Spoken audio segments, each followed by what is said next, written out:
les caractéristiques, nous allons voir les types de plans. Qu'est-ce que cela veut dire? C'est-à-dire les manières ou bien les propositions de sujets que nous pouvons rencontrer en dissertation. Et parmi les types de plans en dissertation, nous avons 4 types. Le premier type, c'est le type explicatif. Le premier, c'est le type explicatif. Le deuxième, le type dialectique. Le type dialectique. Le troisième, le type analytique.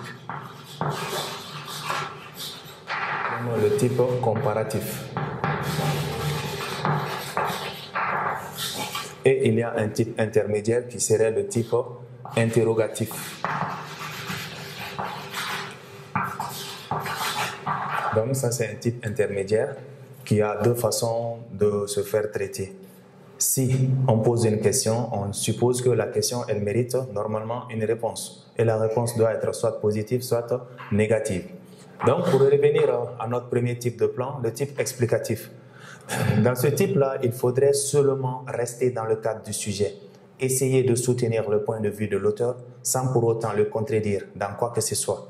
Vous, en tant que rédacteur, vous devez soutenir le point de vue de l'auteur, apporter des arguments, apporter des preuves pour essayer de donner la vérité à l'auteur.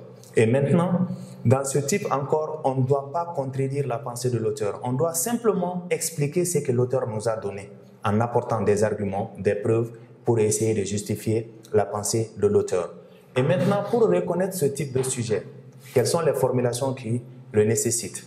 Ça, c'est expliquer. On a expliqué, commenté, on peut avoir justifié, on peut avoir argumenté, on peut avoir démontré,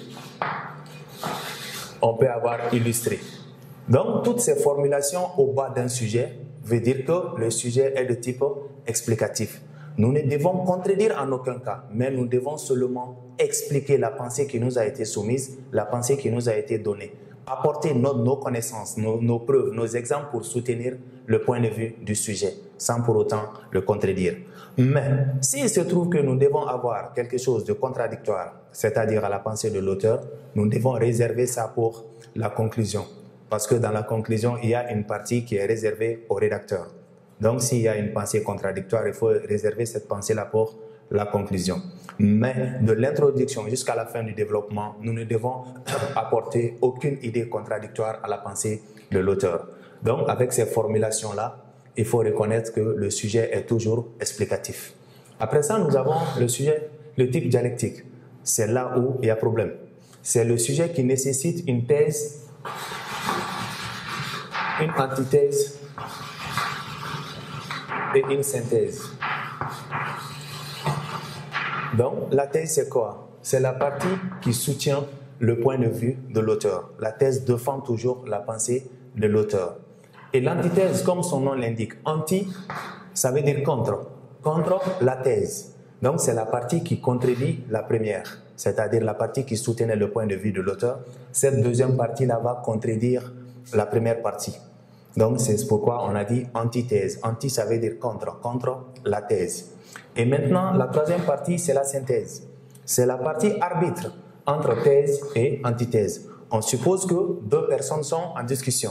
Et la troisième personne qui soit, la synthèse ici, va essayer d'intervenir entre les deux pour essayer de situer la vérité. Et maintenant, on a ce que l'on appelle les mots de liaison. C'est-à-dire, de la thèse à l'antithèse, nous ne devons pas passer comme ça. Obligatoirement, il faut un mot de liaison. Et parmi ces mots de liaison de la thèse à l'antithèse, nous avons par contre, on a autrement dit, on a en d'autres termes, on a autrement dit. Donc, ça, c'est les mots de liaison qui sont utilisés pour quitter la thèse et venir dans l'antithèse. Et de l'antithèse à la synthèse aussi, nous avons des mots de liaison. On a cependant, malgré que, bien vrai que, il faut utiliser ces mots-là pour quitter la thèse pour venir à l'antithèse et de l'antithèse à la synthèse. Sans que ces mots-là soient utilisés, on n'aura pas un sujet de type dialectique. Parce que c'est un sujet qui nécessite obligatoirement une discussion. Et dans la discussion, voici un peu ce que le type dialectique demande. Et maintenant, après ça, nous avons le type analytique. Comme son nom l'indique, analyse analytique. Donc, c'est une analyse qui est là. on va analyser un fait. En guise d'exemple, quand je dis par exemple, l'exode rural devient un facteur dévastateur des campagnes. Selon vous, quelles sont les causes? Proposer des solutions. Là, il y a une analyse à faire. Pourquoi est-ce que les jeunes se déplacent? Là, il faut donner la cause, et dans les campagnes et dans les grandes villes. Et quelles sont les conséquences pour les campagnes, les conséquences pour les grandes villes. Et là, après, quelles sont les solutions que nous pouvons proposer pour essayer de réduire cet exode rural-là. Et ce type de plan aussi se traite en 3 phases. La première phase, c'est la cause, qui fait que les gens quittent les campagnes pour les grandes villes. Après ça, maintenant, la deuxième, c'est les conséquences. Si les jeunes quittent les campagnes pour les grandes villes, quelles vont être les conséquences pour ces campagnes-là et les conséquences pour les grandes villes? On sait que ça va causer beaucoup de tort. Parce que ce sont ces jeunes-là qui doivent travailler la terre. Si eux, ils ne sont pas là, les conséquences, c'est la famine. Si eux, ils ne sont pas là, les conséquences, c'est la mort. Arrivés dans les grandes villes, ils vont encombrer les grandes villes, ça va être le surpeuplement. Parce que tous ces jeunes-là qui viennent n'auront pas de quoi travailler, n'auront pas de travail. Et là, chacun est obligé de se nourrir. Et comment on va se nourrir? Ça va créer directement les insécurités dans les grandes villes. Et après ces insécurités, si ça, c'est du côté des jeunes garçons, pour les jeunes filles, qu'est-ce qu'on va rencontrer en guise de conséquences? Les grossesses non désirées, les MST, les IST, c'est-à-dire infections sexuellement transmissibles ou bien maladies sexuellement transmissibles. Et ces conséquences-là vont conduire à quoi? Généralement, c'est des problèmes, et dans les campagnes, et dans les grandes villes. Et maintenant, le troisième point de ce sujet, c'est quoi? C'est la partie proposition de solutions. Quelles sont les solutions que nous, on peut proposer en vue d'arrêter ce phénomène, ou bien de réduire ce phénomène? Le fait que ces jeunes-là quittent les campagnes, qu'est-ce qu'il faut faire pour les retenir dans les campagnes?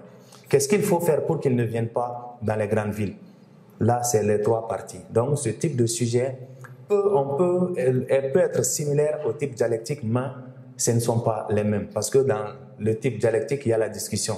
Mais là, il n'y a pas de discussion, c'est juste une chronologie. C'est-à-dire, une première partie, les causes qui font que le problème existe. La deuxième partie, les conséquences du problème. Et la troisième partie, les propositions de solutions pour essayer d'arrêter le problème ou le phénomène existant. Après ça, nous avons le type comparatif. Là, c'est la comparaison. Généralement, on a comparaison entre 2 choses.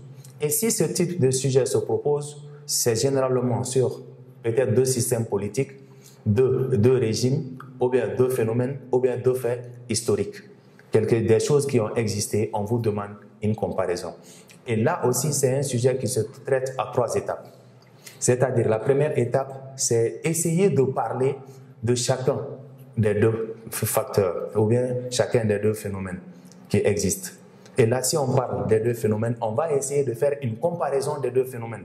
Pourquoi il y a ça dans le premier, il n'y a pas ça dans le deuxième? Et il y a ça dans le deuxième, il n'y a pas ça dans le premier. Donc ça, c'est une comparaison qui existe généralement entre 2 choses, 2 phénomènes, 2 systèmes politiques ou bien 2 faits historiques. Là, on parle, si on veut, dans un premier temps, on parle du premier. Après, on parle du deuxième. Et en troisième lieu, on fait une synthèse des 2. Mais si nous voulons, on peut parler point par point.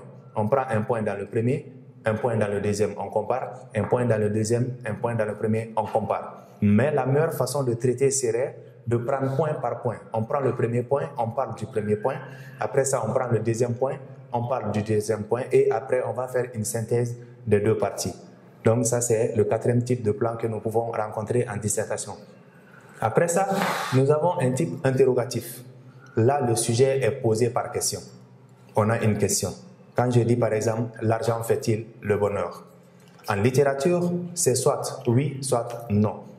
Et le oui en littérature ne se dit pas directement oui, mais le oui est traduit par des phrases affirmatives qui montrent que je suis d'accord que réellement l'argent fait le bonheur, ou bien je ne suis pas d'accord que l'argent fait le bonheur. Donc ça, c'est les 2 possibilités. Soit on traite positivement, soit on traite négativement. Positivement, ça veut dire que je suis d'accord avec la question. Oui, la question est réelle. Ou bien non, je ne suis pas d'accord. Comme je l'ai dit, l'argent fait-il le bonheur? D'autres peuvent prendre le oui en donnant les avantages de l'argent dans la vie. Comme d'autres peuvent prendre le non en donnant, c'est-à-dire les inconvénients de l'argent ou bien les limites de l'argent dans la vie. Donc voici un peu ce que la littérature préconise pour les sujets de type interrogatif. Mais dans d'autres disciplines comme la philosophie, par exemple, les sujets de type interrogatif sont directement les sujets de type dialectique. Là, c'est une discussion. Parce qu'une question est posée, on discute. Chacun donne son point de vue. Donc, voici en général ce que nous pouvons retenir sur les types de plans anticipés.